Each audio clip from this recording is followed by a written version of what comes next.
Selamat pagi anak-anak. Bagaimana kabarnya?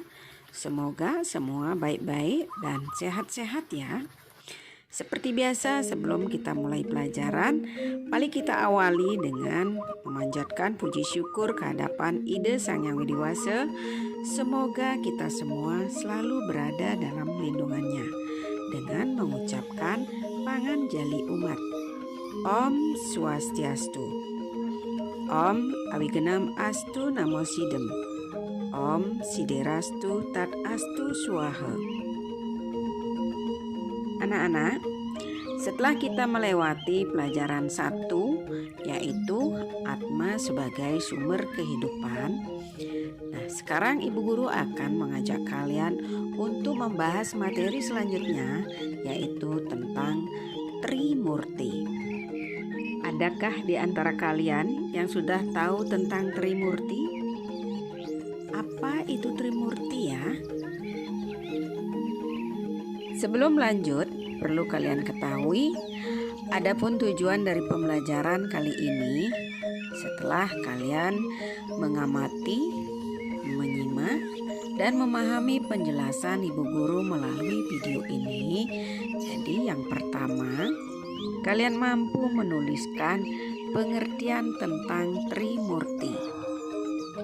Yang kedua, kalian mampu menyebutkan ciri-ciri Trimurti dan atribut-atribut Trimurti.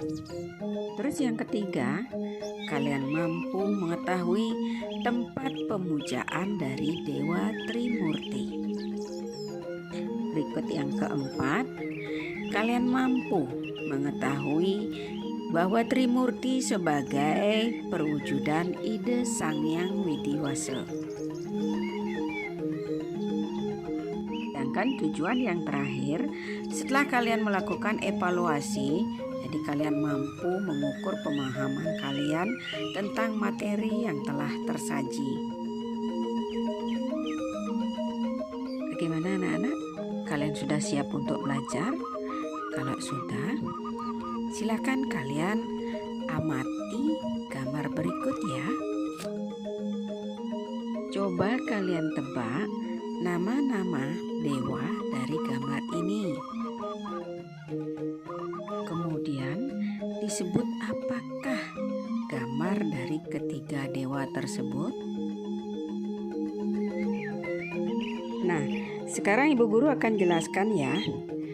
Gambar yang paling kiri adalah gambar perwujudan dari Dewa Brahma. Terus gambar yang paling tengah adalah gambar perwujudan dari Dewa Wisnu. Sedangkan gambar yang paling kanan adalah gambar perwujudan dari Dewa Siwa. Jadi ketiga gambar tersebut merupakan bagian-bagian dari Dewa Trimurti. Bagaimana anak-anak? Bisa kalian pahami? Nah, sekarang Bu Guru akan lanjut menjelaskan tentang pengertian dan fungsi dari Trimurti. Ketiga dewa di atas adalah perwujudan kekuatan Ide Sang Yang Widi Wase untuk mencipta, memelihara, dan melebur alam semesta.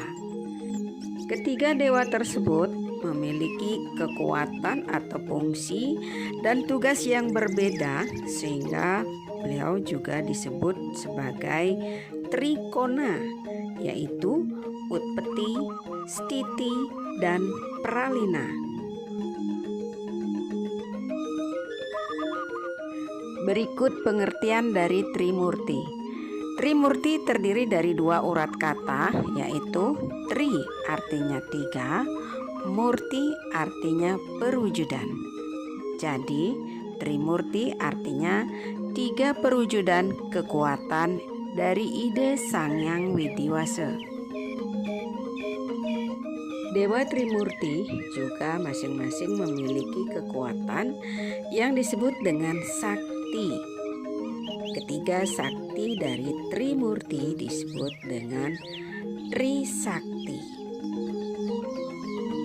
Bagaimana anak-anak? Bisa dipahami enggak penjelasan Bu Guru tadi? Nah, kalau sudah, Ibu guru akan lanjut menjelaskan ciri-ciri dari Dewa Trimurti. Yang pertama, Dewa Brahma. Dewa Brahma menciptakan alam semesta dan isinya. Dewa Brahma berwajah 4, juga disebut sebagai Caturmuka. Keempat wajahnya menghadap 4 penjuru mata angin dan penguasa catur weda.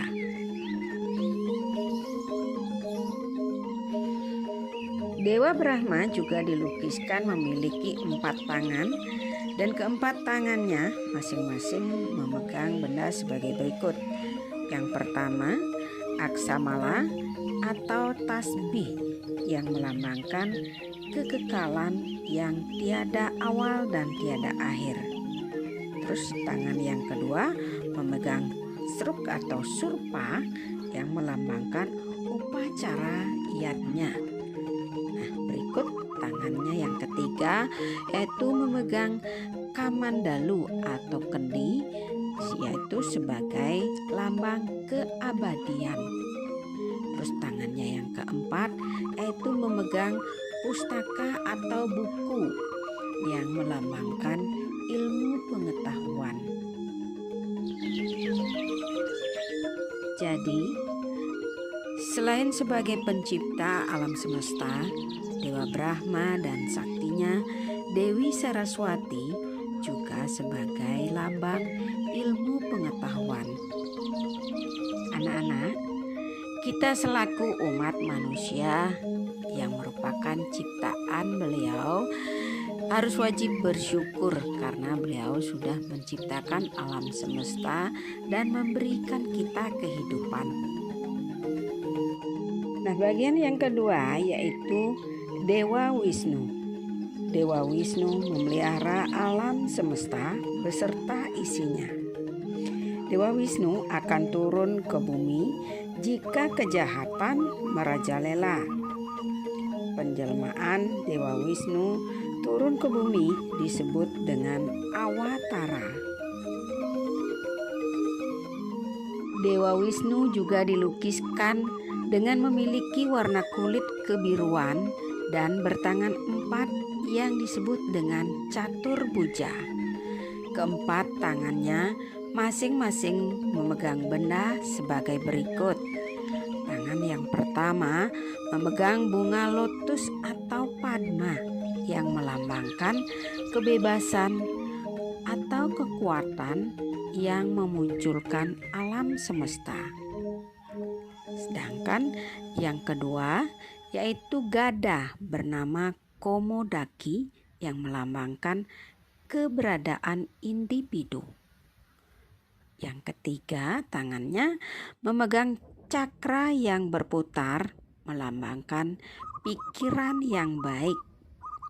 Dan yang terakhir, yang keempat, tangannya memegang trompet dari kulit kerang atau sankhya yang melambangkan kreativitas. Dewa Wisnu didampingi oleh saktinya Dewi Sri atau Dewi Laksmi yang melambangkan kesuburan dan kemakmuran atau keberuntungan dan kebahagiaan. Anak-anak, begitulah kemahakuasaan dari Dewa Wisnu. Jadi kita harus bersyukur karena beliau telah memelihara alam semesta dan memberikan perlindungan kepada kita semua. Bagian yang ketiga yaitu Dewa Siwa. Dewa Siwa berfungsi sebagai pelebur alam semesta beserta isinya. Dewa Siwa dilukiskan memiliki mata 3 yang disebut Trinetra dan bertangan 4. Dewa Siwa mengenakan ikat pinggang kulit harimau dan hiasan leher berupa ular kobra. Keempat tangannya masing-masing memegang benda sebagai berikut. Yang pertama, Trisula melambangkan simbol dari mata tiga. Terus tangan yang kedua memegang aksamala atau tasbih yang melambangkan tiada awal dan tiada akhir. Sedangkan tangan yang ketiga yaitu memegang cemara, yaitu seperti kebut lalat. Yang terakhir tangan yang keempat memegang kamandalu atau kendi yang melambangkan keabadian. Dewi Parwati, Dewi Uma, dan Dewi Durga merupakan lambang kekuatan atau kesaktian dari Dewa Siwa. Bagaimana anak-anak? Bisa kalian pahami penjelasan ibu guru tadi? Nah, perlu kalian ketahui, tempat pemujaan Ida Sang Hyang Widiwasa sebagai Dewa Trimurti yang ada di rumah kita disebut dengan Sangah Kemulan atau Rong Tiga. Jadi kita harus selalu rajin berbakti dan mendekatkan diri kepada Ida Sang Hyang Widiwasa. Semoga beliau selalu melindungi kita dan kita dianugerahi keselamatan dan kerahayuan. Nah, Nana, untuk mengakhiri pembelajaran kali ini, silakan kalian tulis yang pertama, pengertian dari Trimurti. Yang kedua, sebutkan bagian-bagian dari Trimurti. Untuk pertemuan kali ini, Ibu Guru cukupkan sampai di sini dan kita berjumpa lagi pada jadwal berikutnya. Ingat, kalian selalu jaga kesehatan dan rajin sembahyang ya. Mari kita akhiri dengan Prama Santi. Om Santi Santi Santi Om.